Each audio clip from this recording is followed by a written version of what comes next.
If you have difficulty saying no at work, or you feel you're not as confident setting boundaries as you'd like to be, I'm going to tell you about a few strategies you can use to address this problem. I'm Christine, your career coach, and I've noticed how people who set boundaries gain more respect than people who accept everything that comes their way. So if you're a self-proclaimed people pleaser, you might benefit from watching this video. Establishing boundaries is really important for long-term happiness and career satisfaction, and they also prevent you from developing anxiety or from getting burned out. So these are the steps you can take to start becoming better and more confident at setting boundaries at work.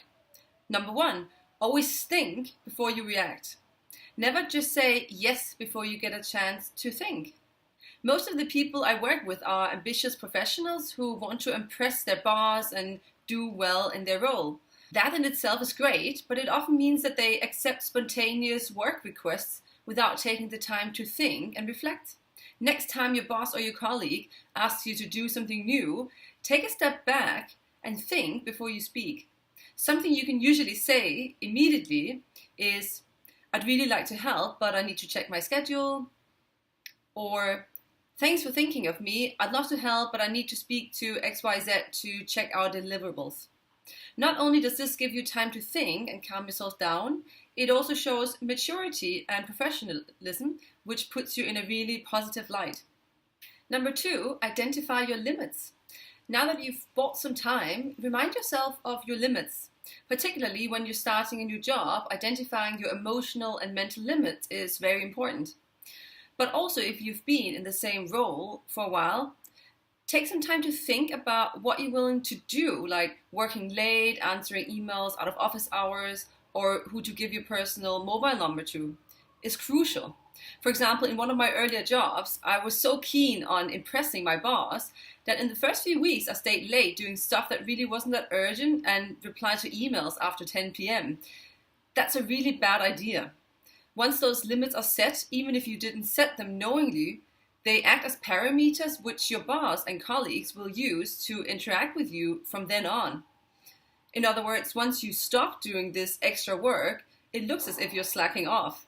So the bottom line is, if you feel some of your boundaries have been transgressed over time, it's worth having a friendly but formal conversation with your boss or colleagues.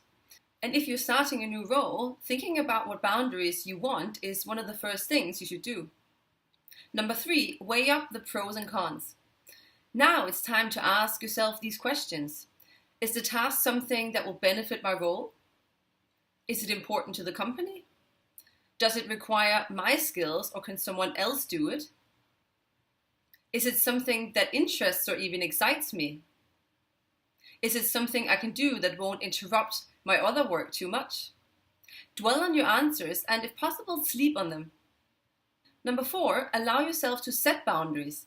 It's normal to feel guilty and to start doubting yourself when you first consider setting boundaries.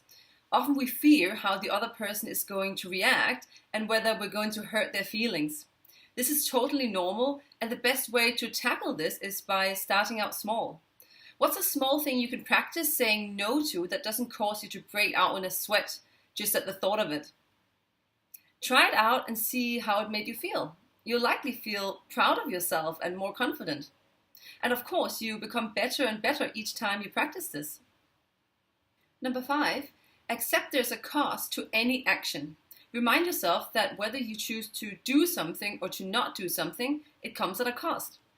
When you spontaneously accept any extra work, the cost is paid by you, and it's paid by you in time, stress, and anxiety. This is why it's so important to be aware of your boundaries so you know when they're being transgressed. What would happen if you said no other than you feeling bad for a few minutes? If you know rationally that someone else would then end up doing the work that has more time or more relevant experience, then allow yourself to feel bad for a brief while and allow the feeling to pass. Number six, communicate clearly and professionally. I can think of countless examples where I could have avoided confrontations and misunderstandings if I had only paid more attention to the words that I used. Once you have thought and reflected about your boundaries, you need to communicate them clearly to the relevant people. I know this sounds obvious, but a lot of people miss out on this step or do it half-heartedly because they fear it's not going to be a pleasant conversation.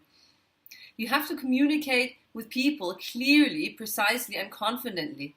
If the boundary is about what counts as replying to emails after working hours, for example, then be very clear about the timings. You might also need to prepare yourself to repeat this several times if the boundary goes against something that people have practiced in the past. Old habits die hard, as they say. It's very important to maintain professionalism and not use words that make you sound immature. Instead of saying, "I'm too stressed to take on more work," explain why this extra workload would mean that you can't effectively complete the work that you are already responsible for. In other words, make your reasoning relevant to your boss and explain how it would affect the bottom line of the company.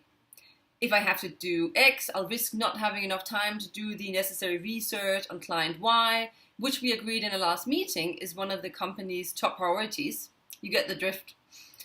Lastly, if your boss makes a request which seems unreasonable, feel free to ask for more information.